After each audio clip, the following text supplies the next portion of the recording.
Hello! We're back! How lovely! I don't know why they immediately went off me then. What did I do to deserve that? You know, am I not prettier than all of the people on the benches? Goodness me, how dare you? Anyway, I am Stanford Chidge. This is the Chelsea FanCast. This is Pablo. That is Dazza Mental. And this is the wonderful, lovely author, punk rock musician, Greg. actor, wonderful, beautiful guy. Greg Al. Greg Al, that's right. Greg Al, living and breathing as we speak. Right, now we're back for the Chelsea Schalke game that was last Wednesday. That was, I thought, a very good game, actually. I mean, I know we're a bit slow and nervy to start off with. You know, they were obviously still reeling from a bit of a Mourinho rollicking. Hairdryer. You know, Yep. but I think at the end of the day, they came together well. And we've basically just done our main rivals in that group, you know, as the Yanks like to say, 0-6. You know, I mean, what's wrong with that? There's nothing wrong with that, is there? No complaints, really. Even Pablo's not complaining. I mean, there you go. You know.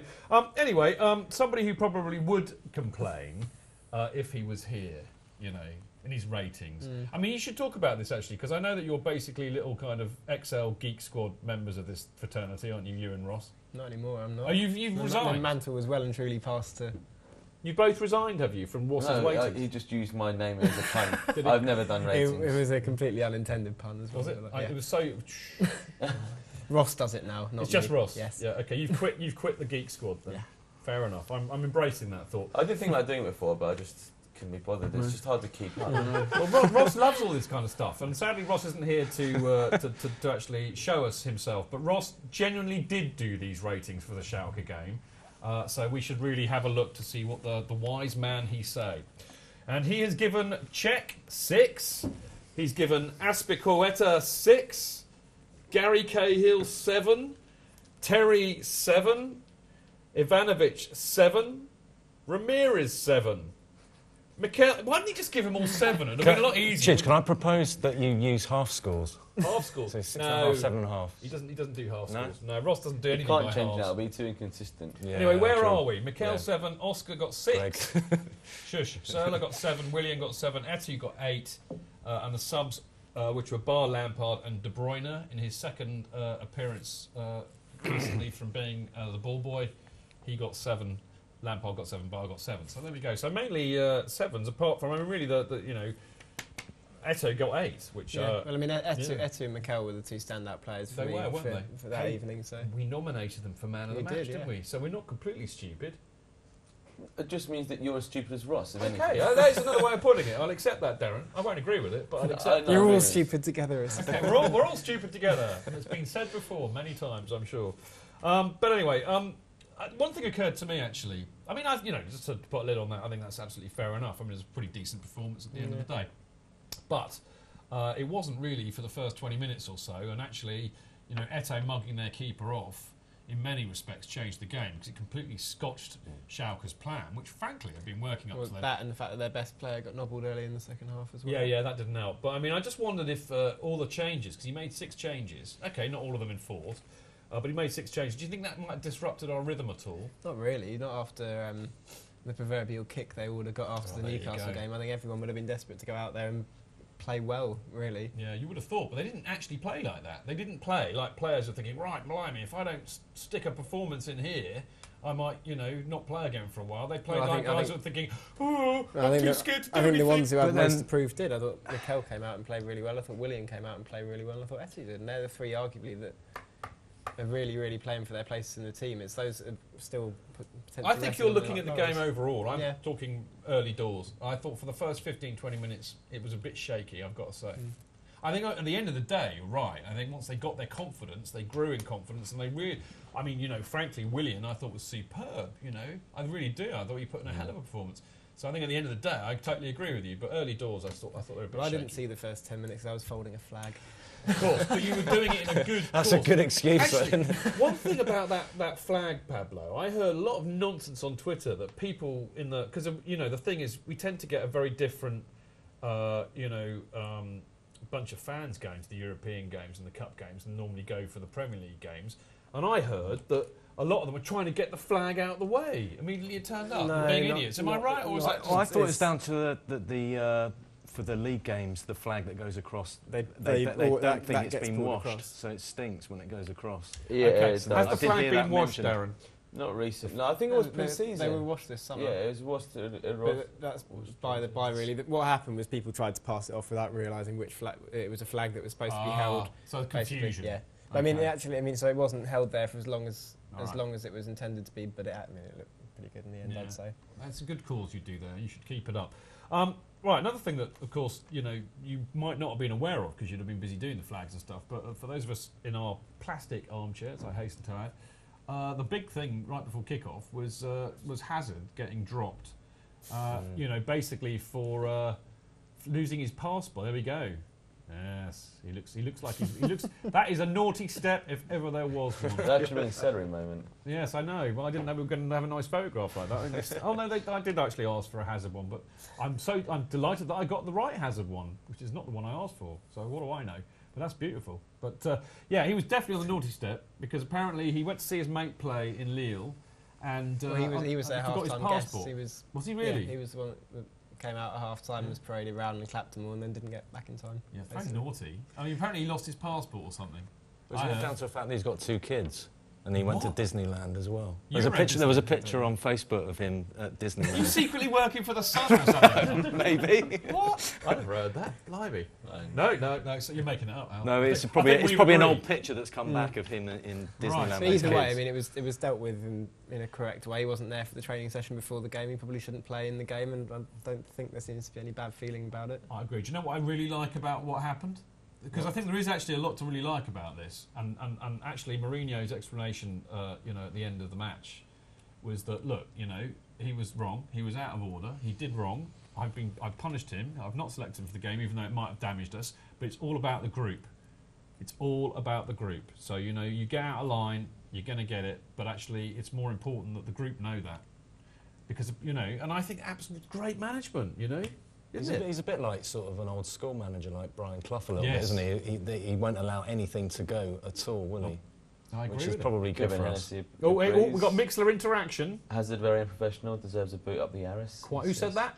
Kevin Hennessy. I like that, Kevin. Totally agree.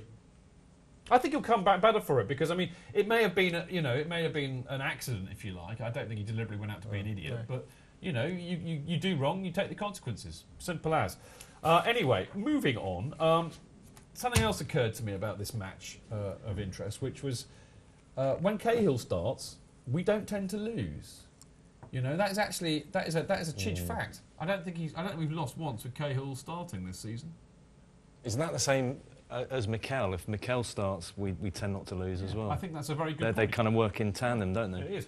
But Cahill started, we didn't lose. And talking of the naughty step, I think David Luiz is without a shadow of a doubt on the naughty step. I really do think. Well, he's made mistakes and he's played poorly, and we all know that he's a better footballer than Cahill. But if he's going to continue to play like that, then he doesn't deserve. No, I think there's a growing movement to basically agree with Paul Crowder and disagree with me. And I love the irony about it. The minute I write a wonderfully effusive, gushing blog on David Luiz and how much I love him and his curly hair, he's rubbish afterwards. Basically, he goes and plays really, really badly. But never mind. The thing I really want to ask is, what's the future for both? I mean, there's a lot of rumours at the moment about Luiz going to Barcelona. Paul Crowder, straight in there, even before you ask the question. Luiz has gone in January, chaps. That's what he reckons. I don't know. I think Mourinho just, like with Massa, how Mourinho gave him a bit of time where he just didn't play him, showed he has to really be a team player. I think that Luiz has always had a bit of a stigma as being like a bit of a joker as well and whatnot. I think Mourinho wants to sort of... Do you know what I want to hear about I want to hear from the benches and see what they think about Luiz, because I bet you... I don't know, actually. I wonder, actually, if we've got some Luiz lovers, or do you think maybe his time is up? No, I think time has come to cash in our chips. You what? Sorry, I wasn't listening to you. I think the time's come to cash our chips in on Luiz. I think we should, if we're going to get 30 or 40 million for him from Barcelona in January, I think we should take it. I think, You're not going to get 30 million for a player that sat on the bench for 3 months. Yeah, you're not going to get 30 million for a player that sat on the bench. I think it's a totally correct comment. But I think, the thing that makes me laugh, actually, do you know what? I really think that he might go to Barcelona in January, because there was a lot of rumour in the summer that he had the hump because he wanted to go there anyway and we wouldn't let him go. And the other thing about Luiz going to Barcelona is that apparently Barcelona want and see him as a replacement for Puyol. And of course, he's got the same haircut, really. So it makes perfect sense to me that he's the replacement for Puyol. Would they still want him if he's not playing? If he's not playing well when he does play? Well, they don't care about defending, so they'll buy him as a defender, but they don't care if he can't defend because they can't defend anyway. So it doesn't matter. Pico would be a disaster, wouldn't they? On that note, They can't defend. I think with Luiz, if he kept scoring the odd goal like he was, then we'd forgive him all the mistakes he makes. But he's not doing that. He's just making mistakes. Well, he is, isn't he? And he's just looking salty too. And it's the attitude more than anything else for me. He's not acting like he's bothered by anything. He's not acting like he's prepared to improve, whereas like Mata and Hazard have both gone away and worked hard to try and improve their game. And the Cardiff game, he goes sideways when he should be running back to the goal. You know, I would desperately love it to work, and this was the tenet of my blog the other week, is that, you know, players like Luiz, you don't get every day of the week. He's an exciting player. You know, he's got all the ability in the world, and he's a great character in a game devoid of great characters. And I'm old school. I like old characters. They're the football players that you remember when you're our age. You know, remember some of the players. They might not have been the best, but you remember them. Derek Hales, for one. There we go. Shout. But he's also got a lot of talent. The other thing is, as I keep pointing out, is that, you know, this is the guy that was very, very instrumental in us winning a Champions League, which was built on a great defence and great defensive displays. And he's also a guy who is the first choice for Brazil when he plays in defence. Now, I know they don't take defending as seriously as perhaps we might, but, you know, I've seen him put in some great performances for them, and I actually will stand by it that I think he is a superb defender, albeit one that's making mistakes. It's all in his head. If he can sort out his head, he'll be brilliant. And he'll be back in the team. There we go. To do that. Right? Can we talk about Willian for a minute? Because I think we really do need to comment on the fact that I thought we had a fantastic display against Schalke. And can I just preface it with something, because I tweeted this, and it did get retweeted an awful lot. Not quite as much as Greg's tweet the other week. He got it retweeted 800 times.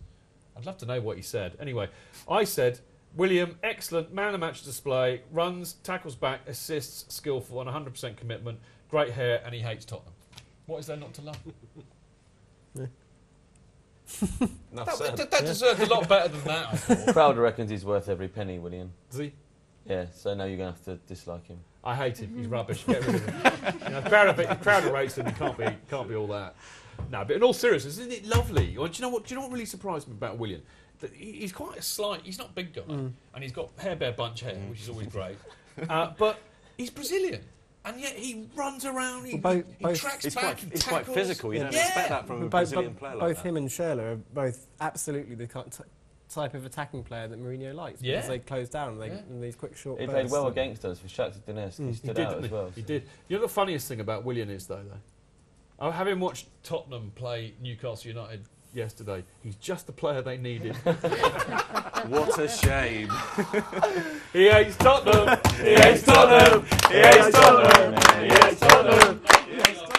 Lovely. I'm really loving Willian, I've got to say. I tell you, the more I see him play, the more I like about it. Check Yourself says he started liking William when he found out he hates Tottenham. Yeah. He hates Tottenham. Yeah, we've done that. And as Pablo said, you know, Schürrle is really committed too. And I thought Mikel bossed it. And I mean, this is the other thing. Mikel has got to start games, please. Has he not?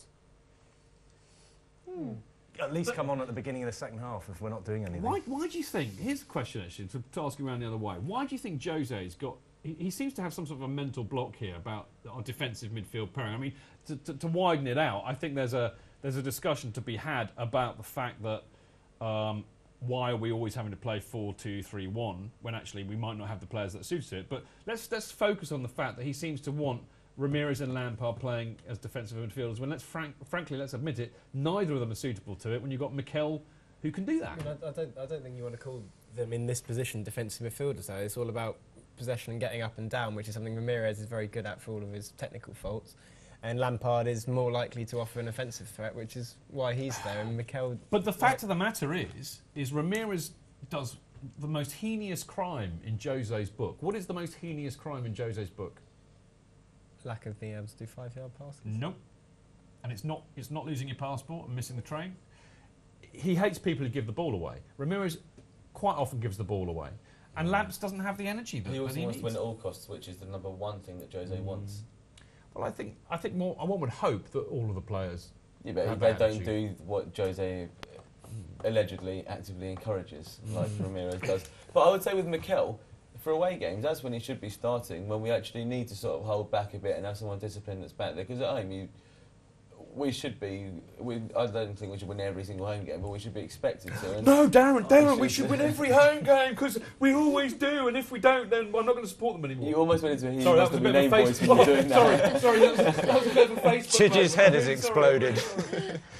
But I do think that Mikel's. I'd rather see him play away from home more. I don't think we really need someone holding at home when you've got 4 defenders But already. that said, if he's keeping the ball better than either of the two midfielders there at the minute, then and actually he's going forward better than Lampard has done, like particularly against West Brom. He actually did get the ball and drive forward, whereas Lampard got the ball and sort of stood still or went backwards. Really, so I mean, should he be our first choice defensive midfielder? That's what Kevin Hennessy reckons. What, Mikel? Yeah. Yeah, I do. based on current form, at the minute he should be. Whether or not going forward he will be, I don't know. But I mean, the fact of the matter is, you know, you've got to have an ugly player in there. You know, you've got to have an ugly player who's not. I'm not sorry, Mikel. I don't mean that you're ugly. You're a beautiful man, a very, very beautiful man. But you know, a player who does the ugly stuff. You know, we can't have every blimmin' player whizzing around doing flicks and scoring. You've got to have somebody who can win the ball, who can set it up and pass it 5 yards to somebody who will then go and make a great attack. Somebody who can link the defence. That was the next part of Kevin Hennessy's thing. I love this guy. Is he actually me in disguise? Doesn't muck about. Oh, you Chidgey in disguise. Doesn't muck about and distributes the ball simply and economically. Yes, excellent stuff. Well, I mean, you know, I have to, again, you know, we have to say, you know, who are we to second guess Jose Mourinho? But I think we're entitled to an opinion, and frankly, I think we've just given it. Now, I've got an amazing stat for you. You're going to love this stat because the stat man Chadder is not here, but I've got a great stat for you, just to prove that I do like them a little bit. Fernando Torres has scored more European goals in 2013 than Lionel Messi. Torres has scored 8, Messi scored 7. How about those apples? And I bet some of them are from playing as a substitute, not Yep. on the whole game like Messi. So he's probably come on with, like, you know, he's played at least Not all of 10, them came 15 off his minutes. shin either. Yeah, 10, He's played 15 at minutes least to go and he 3 more scored. games, Yeah, well, anyway, Messi's out for 2 months, so I like those apples too. Now, the other thing, really, just to wrap this up very quickly in a minute, Pablo, I mean, I think we've been quite impressive, and I mean, Basel apart, we've been quite impressive in Europe. I mean, how far do you think we can go in this? Who can tell? Depends. It's on very the hard draw. to tell, isn't it? Yeah, I'm not predicting any cup competitions at all. No. But, I've just we got to ought know to be comfortably group winners now. the reason I asked this was not just the usual glib, bland question. The thought that entered the back of my head was quite often a rubbish team tends to win the Champions League. Or a team, let's be fair, a team that's underperforming in the league. And I just kind of sneaking feeling, you know what, Mourinho, maybe. Anyway, I'm going to have to leave you, sadly, with that thought. We'll win the Champions League.